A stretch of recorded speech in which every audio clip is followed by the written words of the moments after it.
जय मसी बहिनी। जय मसी दिदी। बहिनी तपाईले के भयो? तपाई त आजकल चर्च पनि आउनुहुन्न अनि एकदमै निराश पनि देखिरहेको छु।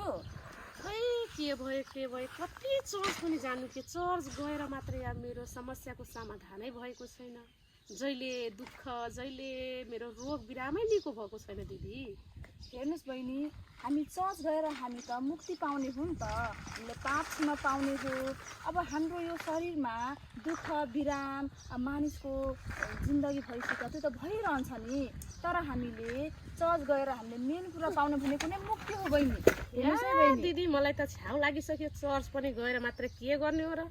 समस्यै समाधान भएको छैन कि समस्या छन् माथि छन् थप्पै। त्यस्तो होइन बहिनी। हेर्नुस्, हामीले यो जीवन पछि पनि अर्को जीवन छ जुन अनन्त जीवनको कुरा बाइबलले भन्दछ। अनि यो समस्याबाट तपाईँ डराउने होइन नि त। अनि परमप्रभुको वचनले भन्नुहुन्छ म तिमीहरूको साथ लड्नेछु अनि तिमीहरू स्थिर भएर बस भन्नुभएको छ। अब परमेश्वरको दोस्रो आगमन नहुन्जेल चाहिँ हामी परमेश्वरमा स्थिर भएर बस्नु पर्यो नि त। पर्यो दिदी। त्यसो भए हस् त म अर्को हप्ता आउने छु चर्च है त दिदी। धेरै खुसी लाग्यो बहिनी। हेर्नुहोस् बहिनी, ल चर्च चाहिँ निरन्तर आउनुहोस् ल। तपाईँले निरन्तर आउनुभयो भने परमेश्वरले तपाईँलाई धेरै आशिष दिनुहुन्छ। हस् त बहिनी, तपाईँलाई म यही भेट्न आएको, तपाईँलाई भेटेर धेरै खुसी लाग्यो। अब म जान्छु है त। अब आउने शनिबार भेटौँला। ल जय मसी।